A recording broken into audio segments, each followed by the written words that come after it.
Hello and welcome to cricket next. मैं हूं सौम्य कपूर और आज मेरे साथ जुड़ने जा रहे हैं एक बहुत ही special guest, former India player Anjum Chopra. So ma'am, welcome to cricket next. First of all, how have you been? Very well, thank you so much. Ma'am, starting with the most one of the most talked about tournaments in the recent past, WPL, Women's Premier League. इसके जो scheduling है, now it's going to Delhi and Bangalore. So what do you think, जो multi city का जो एक formula है, ये अब बीसीसीआई ने फाइनली अप्लाई कर दिया है इन WPL?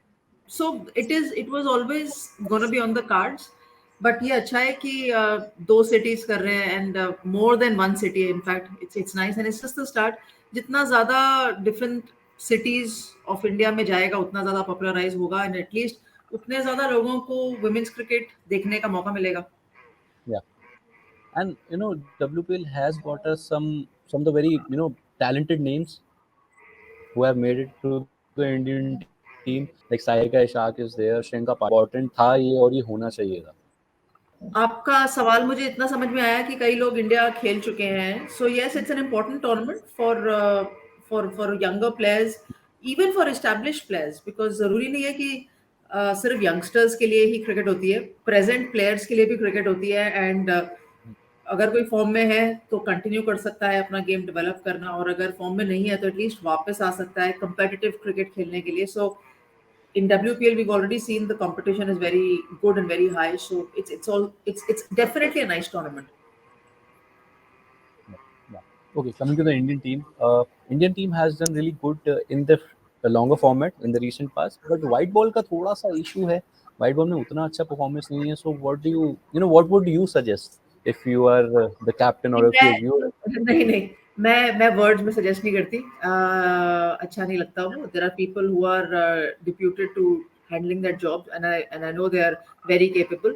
ऐसा नहीं है कि व्हाइट बॉल में अच्छा नहीं खेलते, ऐसा है कि कंसिस्टेंसी थोड़ी कम है. व्हाइट बॉल में भी अच्छा खेलते हैं, 2 टेस्ट मैचेस जीते हैं, so that was obviously nice, but consistency is something that Indian team is looking at. And let's not face it, let's not forget the fact that जो हम मापदंड रख रहे हैं या जो हम टारगेट रख रहे हैं, that is again it's like against Australia and England, which is absolutely essential to do because they are top teams in the world. अगर इनके अगेंस्ट हम लोग कंसिस्टेंटली अच्छा खेलने लग जाएंगे, then it will make a massive difference. So हाँ, थोड़ा सा कमी है, लेकिन वो थोड़ी सी कमी अगेंस्ट ऑस्ट्रेलिया इंग्लैंड बहुत लंबी कमी दिखती है. या एंड स्पेशली जिस तरीके से परफॉर्मेंस टेस्ट क्रिकेट में रखी है, उसके बाद वो थोड़ा ज़्यादा लगने लगता है इस बार. एक्चुअली हमें हमें हमें लगता है कि हमें हर चीज जीतनी चाहिए, एंड एज अ प्लेयर और as a competitor that's exactly what our job is, कि आप हर मैच जीतिए, हर टूर्नामेंट जीतिए. और हम जब हारते हैं या अच्छा नहीं खेलते हैं तो हम बहुत ज़्यादा क्रिटिकल भी होते हैं और हमें बहुत ज़्यादा खराब लगता है. It has not changed and it will not change. तो या that's okay. As players you suppose to do the best. True, true. Okay, there's no Indian player in the ICC Women's ODI team in 2023. What do you make of this? Like, थोड़ा सा harsh Indian team पे. नहीं, harsh की बात नहीं है. I think जो one day cricket की परफॉर्मेंसेस थी वो इतनी बढ़िया नहीं थी. इंडियन हम्म, टीम बांग्लादेश के विरुद्ध एक सीरीज खेली थी, वो भी टाई हुई थी. एंड उसके पहले वर्ल्ड कप तो था, वो बहुत पहले था, 22 के अंदर था. तो उसके बाद बहुत ज़्यादा वनडे क्रिकेट इंडियन टीम खेली नहीं है. सो जो जो पीरियड है उसके अंदर किसी भी इंडियन टीम की परफॉर्मेंस इतनी बेहतर नहीं थी कि वो जो ऑलरेडी सिलेक्टेड है उसको काउंटर कर सकते. So that is the main reason. And अगर आप देखेंगे तो बहुत सारे टीम्स के प्लेयर्स ने 3 वनडे खेले हैं या 2 वनडे हम्म, खेले हैं, कईयों ने 5 या 6 खेले हैं. सो इट्स नॉट लाइक 12 और 13 और 15 वनडे इंटरनेशनल्स, क्योंकि अब ज्यादा खेलने की उम्मीद रहेगी as the tournament progresses after the T20 world cup gets over. So इस वजह से okay, okay. Ma'am, you have seen Harmanpreet Kaur from close quarters. Performance थोड़ा सा कहीं ना कहीं फॉर्म थोड़ी सी खराब है. So what would you say? Like, what would किस तरीके का आपका बातचीत होगा अगर आप उनके आसपास हैं, तो what would you suggest to her as a cricketer, as a batter, as a player? As I say अब प्लेयर्स बहुत सारी क्रिकेट खेलते हैं, सो उनके भी दिन उतने ही रहते हैं ट्रेनिंग करने के लिए, तो ज़्यादा सजेशंस नहीं देते. And I also already mention कि मैं ऐसे वर्ड्स में सजेशन नहीं देती. I would obviously want to understand what is the hmm, problem. Hmm, and वो प्रॉब्लम जो हम दूर से देखते हैं एज ब्रॉडकास्टर्स एक होती है, हो सकता है सेम हो सकता है अलग हो, बिकॉज प्लेयर का ओपिनियन सुनना बहुत ज़रूरी रहता है. कि प्लेयर का क्या ओपिनियन है उस सब के अंदर. सो that is one aspect before you suggest. And दूसरा, आई गेस जितना ज्यादा क्रिकेट खेलते जाएंगे ना, मुझे लगता है कि जब Harmanpreet, and it's not an excuse and I am no one to give an excuse, but मुझे लगा जब हरमनप्रीत टेस्ट मैच खेलने आई भी, हालांकि वो बहुत अच्छा खेली, लेकिन उससे और बेटर हो सकती थी. थोड़ा सा ब्रेक चाहिए था, थोड़ा सा रेस्ट चाहिए था. And human body does require a bit of rest, but she didn't have that for herself. और ये मुझे लगता है, जरूरी नहीं कि ये रीजन हो. सो अडेप्टेबल होने के लिए थोड़ा सा समय भी लगता है. And I think she came straight from Australia into the England series. Yeah. और जहां तक रन्स करने की बात है, देखिए मैं तो हमेशा मानती हूँ कि क्रिकेट कितनी भी एडवांस्ड हो जाए, बेसिक्स चेंज नहीं होते. सो बेसिक्स, अगर रन्स नहीं हो रहे, एंड मैं भी खेलती थी तो ऐसा नहीं था कि मैं हर मैच में 100 बनाती थी, तो I used to go back to the basics and start all over again. Yeah. Do you think ma'am captaincy थोड़ा सा प्रेशर क्रिएट कर दी अब नहीं, हरमनप्रीत पे? ऐसा नहीं है कि कैप्टनसी प्रेशर क्रिएट करती है, और वो जिन पे प्रेशर होता है ना, उन पे आप शुरू से ही देख सकते हैं. हम्म. Yeah. You understand who is a leader and who is not a leader. अगर आप आंख बंद करके देखना चाहें कि नहीं यही हमारा बेस्ट लीडर है, तो फिर कोई नहीं बता सकता. लेकिन रियलिटी ये है कि सबको दिखता है और पता भी होता है कि कौन लीडर है या नहीं है. Hmm. Form is very different to being a leader, Okay. Because वो मुझे नहीं लगता कभी मैच करता है. लेकिन हम हमेशा सोचते हैं कि उनको कैप्टनसी से रिलीव कर दो, या कोई भी हो जो रन नहीं बना रहा उसको कैप्टनसी से रिलीव कर दो. अगर बैटिंग की प्रॉब्लम है तो बैटिंग सॉल्व करनी चाहिए ना, कैप्टनसी सॉल्व करने के लिए कहां निकल गए. So as I said, you have to understand what is the challenge before we address it. Okay, okay. Moving to men's cricket ma'am, दो बहुत बड़े एलिफेंट इन द रूम है. पहला इंडिया इंग्लैंड, उसके बाद टी20 वर्ल्ड कप, उसके बाद Australia की टूर भी है, बट वो बहुत बाद में. So coming to this the near future tournament, which is India versus England. Virat Kohli is missing on in the first two games. How big a blow is that, considering the kind of mind setup which England is coming in? Blow तो है ही. Obviously Virat Kohli जैसा batter अगर Indian team में नहीं खेलेगा तो opposition के लिए तो बहुत अच्छा है कि कम से कम एक ऐसा खिलाड़ी, एक वॉल भारतीय टीम का, एक स्तंभ भारतीय टीम का नहीं है फॉर वट एवर रीजन्स. तो ऑपोजिशन बॉलर्स के लिए तो बहुत अच्छा है कि कम से कम आप देख सकते हैं कि जो भी खेलेगा वो obviously is not at the same level as Virat Kohli. अगर होते तो वो टीम में होते. Yeah. ऐसा नहीं है कि जो बाहर बैठे हैं या जो आएंगे टीम के अंदर वो अच्छे नहीं है, but Virat obviously has a massive weightage. Yeah. So that is one. But other than that, I still feel कि जो भी प्लेयर अंदर आएगा 11 में, भारतीय टीम जिसका भी चयन करेगी 15 में एंड देन 11 में, आई एम श्योर वो भी वेटिंग इन द विंग्स ही है अपना टैलेंट दिखाने के लिए. And it serves as an opportunity for that person, whether we're talking about Sarfaraz or whether we're talking about Shreyas or any player who walks into the playing 11 or the 50, will be an opportunity for that player. True, true. And talking about the word baseball को लेके दो extremes हैं. People are very impressed or people just don't like it. आप कौन से and पे हो? मुझे एक्चुअली एज अ व्यूअर तो बहुत एंटरटेनिंग लगता है, because I am watching entertainment and I am getting entertained by, and cricket is supposed to be entertainment. Yeah. It's nice and entertaining, but जब अपने बॉलर की पिटाई हो रही होती है तो अच्छा नहीं लगता. The other way is that मुझे लगता है एक नया तरीका है खेलने का, एंड अगर कोई टीम उसको सस्टेन कर सकती है to getting the results that they so desire, तो उसमें कोई हार्म नहीं है.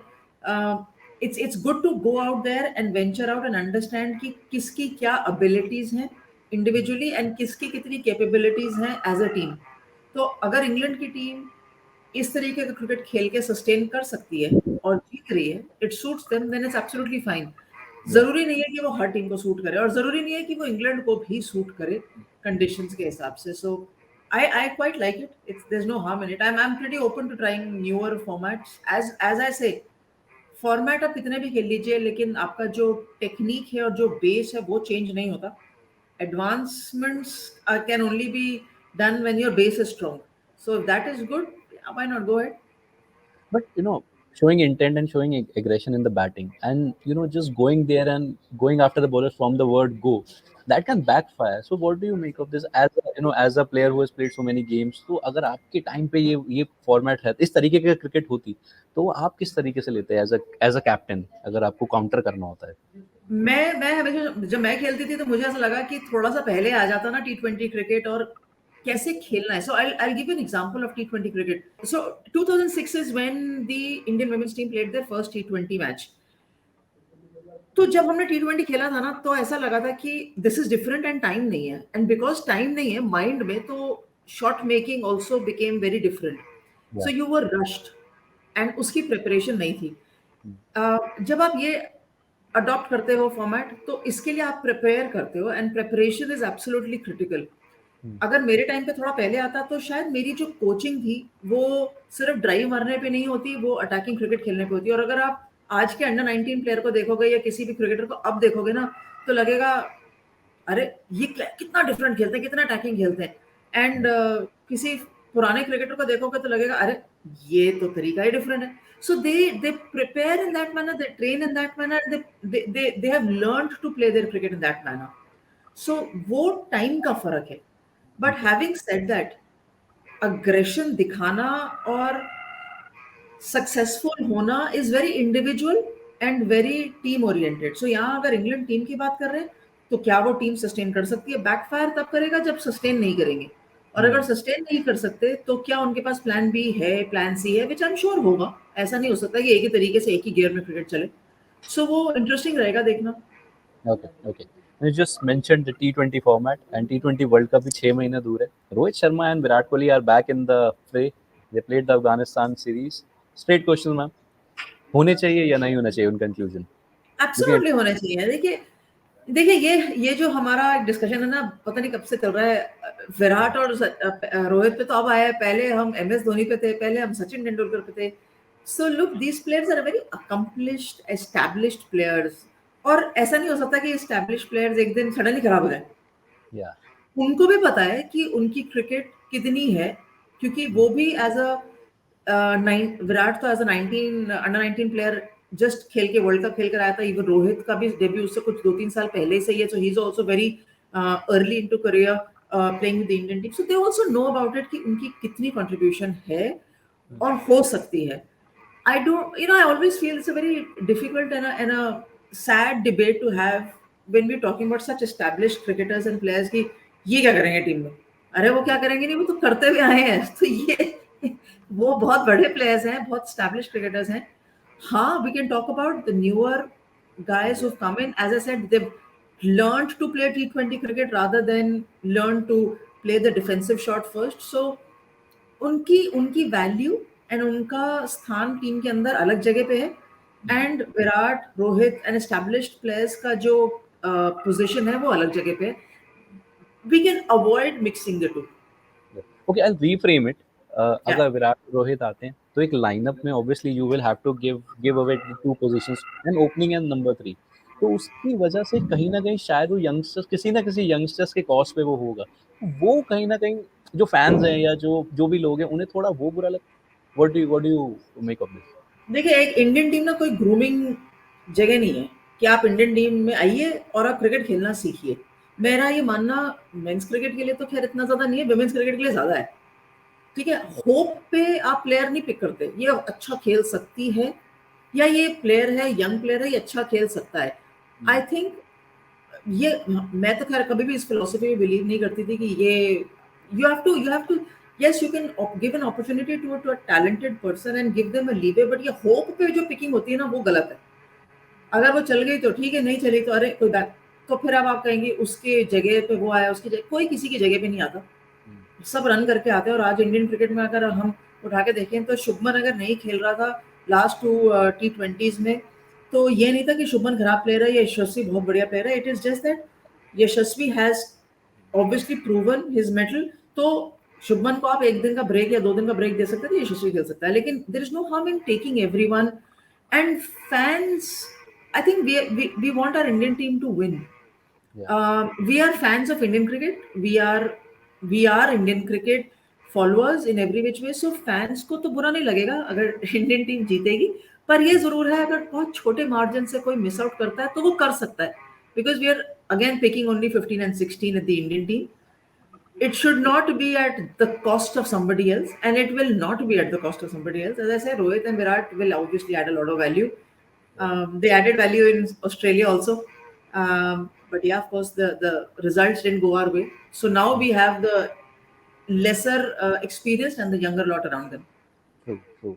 Okay, lastly, ma'am, आईपीएल 2024 भी होगा उससे पहले। जब स्क्वाड अनाउंस होगा तो almost half of the season खत्म हो चुका होगा, एक रीसेंसी बायस आ जाता है। तो what do you make of that? वो उसके बेसिस पे आईपीएल की फॉर्म के बेसिस पे कुछ प्लेयर्स को पिक करना ठीक रहेगा या नहीं, considering we will be playing in West Indies and US? IPL form पे ही पिक प्लेयर्स होंगे। अगर कोई आईपीएल के 14 मैच में फेल होता है तो वो इंडियन टीम में नहीं जाएगा, चाहे वो जितना मर्जी अच्छा प्लेयर हो। तो आई थिंक 14 मैच बहुत होते हैं, एंड जो भी प्लेयर इंडियन टीम के आसपास हैं इस समय 14 मैच प्लस प्ले ऑफ, जो भी इंडियन टीम के आसपास है उन सबको ये एग्जैक्टली पता होगा कि they are in contention with the for the Indian 15 और 16, and they need to put out their best performance. तो अगर 14 मैच में कोई फेल होता है, देन डेफिनेटली वो इंडियन टीम के 11 में या 15 में नहीं होगा। So true true. वहीं से जो छोटे छोटे डाउट्स है ना, वो वहां पे और क्लियर हो जाएंगे। जहां तक मुझे लगता है सिलेक्टर्स को ऑलरेडी आइडिया है कि उन्होंने किस टीम के साथ आगे खेलना है। एक दो प्लेयर्स जो फिट नहीं है या जो फिटनेस से निकल कर आ रहे हैं या जो ग्रेट इम्पैक्ट क्रिएट कर सकते हैं, they will definitely be in contention. Well, thank you so much for your time, Anjum. It was lovely chatting with you, and we'll connect again. बात करेंगे बहुत सारी. So thank you so much for joining us. Thank you, Bye-bye. Thank you.